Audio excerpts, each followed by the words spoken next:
ရေရင်မှုနဲ့ရှေ့ဆက်အတူတူလက်တွဲထားစမ်းပါယုံကြည်မှုနဲ့ချိတ်ဆက်အရာရာသင်ထွက်ပါနေတဲ့တစ်ခုရှိနေတာပတ်ဝန်းကျင်ကောင်းစရာကောင်းများကငါတို့အောင်မြင်မှုသွားတဲ့နေရာမှာအထောက်အကူအမြဲရှိနေတယ်ပြည့်စုံတဲ့ဘဝတစ်ခု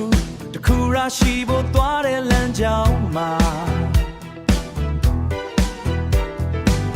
ခိုင်မာတဲ့ကုမ္ပဏီအရေးအသွေးကောင်းတဲ့ပစ္စည်းတွေစစ်မှန်တဲ့ခေါင်းဆောင်လမ်းပြသူတွေနဲ့တူ